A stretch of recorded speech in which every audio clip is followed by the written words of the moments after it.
চুচুড়ো জোড়াঘাট অর্থাৎ বন্দে মাতরম ভবনের পাশেই একটি বাড়িতে 2-3টে বাড়ি, ওনার নাম চন্দ্রনাথ চক্রবর্তী, ওনার খাটের নিচে একটা বড় সড়ো গোসাপ ঢুকে পড়েছে। এবং এই গোসাপ কিন্তু অহরহ মানুষের ঘরে প্রায়শই চলে আসছে। তার কারণ তাদের বাসস্থান ক্রমশ কমে যাচ্ছে এবং ফলে কি হচ্ছে না, তারা মানুষের ঘরের মধ্যে প্রবেশ করছে। এখানেও ওই গোসাপটিকে উদ্ধার করতে এসেছি একা, ওই জন্য ভিডিও করাটা সেভাবে সম্ভব না। শুধু দেখাচ্ছি যে কীভাবে গোসাপটা আছে খাটের নিচে, সেটাকে ধরবো, যতটা সম্ভব ভিডিও করার চেষ্টা করব। দেখুন বড় বিরাট গোসাপ, দেখুন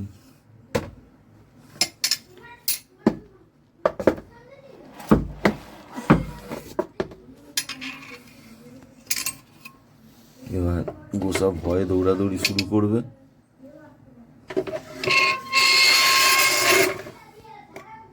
দেখুন কীভাবে আছে গোসাপটা, ধরবো কিন্তু ধরার ভিডিও করতে পারবো না।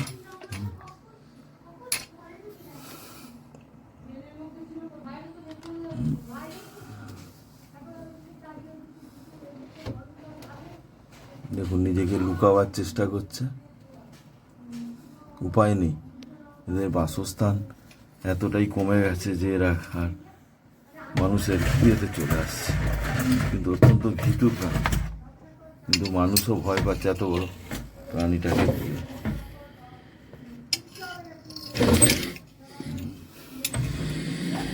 এই যে দেখুন আওয়াজ শুরু করে দিয়েছে।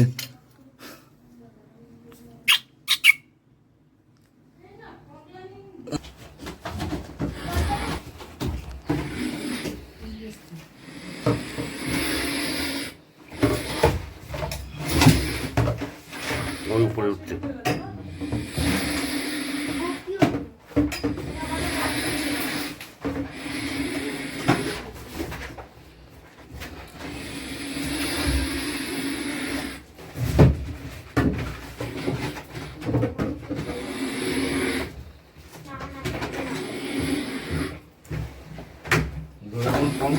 হ্যাঁ হ্যাঁ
ছাড়ছে না, এটা ভিডিও ধরবো না না পারবেন না, কামড়ে দেয়।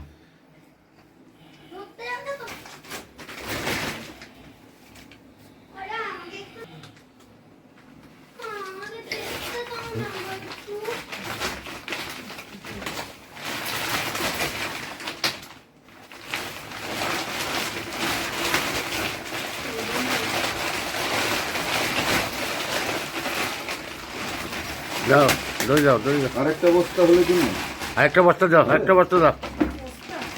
বন্ধ করে দিন। এই গোসাপটি দেখা গেছিল, কোথা থেকে ঢুকে গিয়েছিল জানি না।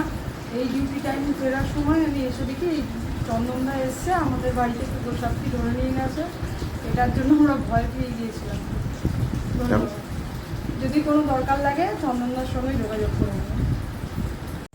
এই গোসাপ জাস্ট রেস্কিউ করলাম, তাকে তার যে স্বাভাবিক পরিবেশ গঙ্গার ধার সেখানে আবার ছেড়ে দেবো। এই গোসাপ সম্বন্ধে বলি যে এটা যেমন আমাদের কাক হচ্ছে ঝাড়ুদার পাখি, এ হচ্ছে ঝাড়ুদার পশু। এই প্রাণীটা কি করে না, মরা পচা গলা যে উচ্ছিষ্ট সেগুলো খায় বিভিন্ন প্রাণীর। তাছাড়া সাপের ডিম, সাপের বাচ্চা, পাখির বাচ্চা এইসব খেয়ে পরিবেশকে নিয়ন্ত্রণ করে। যদি কোনো কারণে কামড়ে দেয় তাহলে সেলাই বা ইনফেকশন হতে পারে, তবে সামান্য ট্রিটমেন্ট করলেই সুস্থ হয়ে যাবে, মৃত্যুর কোনো সম্ভাবনা নেই। আমাদের স্বার্থে, পরিবেশের স্বার্থে এই প্রাণীটিকে বাঁচিয়ে রাখা অত্যন্ত জরুরি। এবার এই গোসাপটিকে ছেড়ে দিচ্ছি, দেখুন। হুম।